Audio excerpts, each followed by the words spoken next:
Shalom Bapak Ibu, saudara-saudari yang dikasihi oleh Tuhan Yesus. Selamat datang kembali dalam program renungan kita pada hari ini. Hari ini kita akan merenungkan sebuah topik bagaimana kita tinggal di dalam Kristus agar kita dapat menghasilkan buah roh. Saudara, adalah penting bagi kita untuk memiliki hubungan dengan Tuhan yang bertumbuh melalui iman, disiplin, dan praktek kehidupan rohani. Nas kita hari ini diambil dari Injil Yohanes pasal 15 ayat 4 yang berbunyi, "Tinggallah di dalam aku dan aku di dalam kamu, sama seperti ranting tidak dapat berbuah dari dirinya sendiri kalau ia tidak tinggal pada pokok anggur. Demikian juga kamu tidak berbuah jikalau kamu tidak tinggal di dalam aku. Akulah pokok anggur dan kamulah ranting-rantingnya. Barang siapa tinggal di dalam aku dan aku di dalam dia, ia berbuah banyak, sebab di luar aku kamu tidak dapat berbuat apa-apa." Saudara, Tuhan Yesus mengajar tentang pentingnya tinggal di dalam Dia menggunakan analogi dari dunia pertanian, yaitu tentang tanaman khususnya anggur. Tentu hal ini karena tanaman anggur sangat dikenal di daerah Yudea dan Palestina. Anggur adalah salah satu komoditas penting di daerah itu, dan tujuan menanam anggur tentu adalah mendapatkan buahnya. Anggur bukanlah tanaman hias atau peneduh. Justru ketika mulai menampakkan buah, daun dan ranting anggur harus dikurangi. Tidak juga diharapkan kayunya dari tanaman anggur. Jadi yang sangat diharapkan dari tanaman anggur adalah buahnya. Jika tidak ada buahnya, sia-sia dan tidak bergunalah anggur ditanam dan dipertahankan. Analogi yang disampaikan Tuhan Yesus adalah bahwa Dialah pohon atau pokok anggurnya, sedangkan kita adalah rantingnya. Jenis tanaman anggur yang dikenal masyarakat pada masa itu adalah anggur yang berbuah pada carang atau rantingnya. Jadi agar ranting menghasilkan buah harus tinggal pada pohon atau pokok anggur.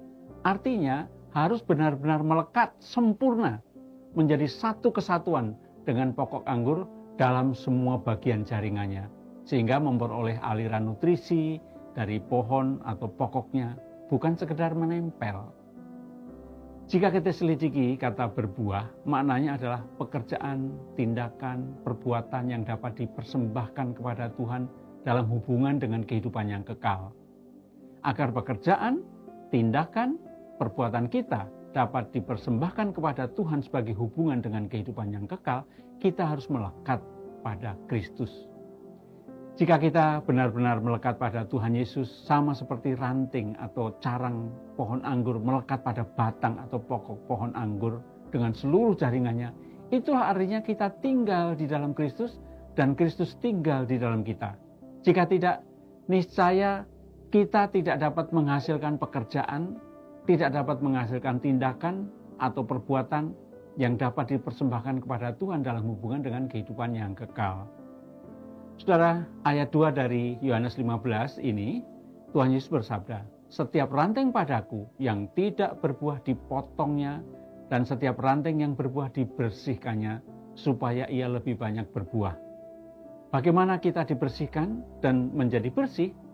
Tuhan Yesus bersabda bahwa kita bersih karena firman yang telah dikatakan kepada kita. Jika kita adalah ranting yang tidak berbuah, maka kita akan dipotong atau dibuang sehingga kering dan mati. Di dalam ayat 6 dijelaskan tentang hal itu. Dan untuk mendapatkan pemahaman tentang tinggal di dalam Kristus, kita dapat melihat dalam Yohanes pasal 8 ayat 31 dan 32.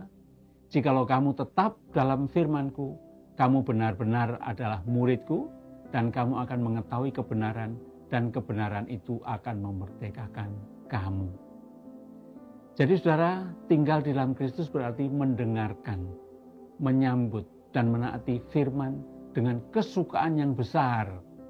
Sebagaimana Mazmur pasal 119. Yang berikutnya, hidup dalam firman Kristus. Artinya seluruh aspek hidup kita ditentukan, diarahkan, diatur, dan dibentuk oleh firman.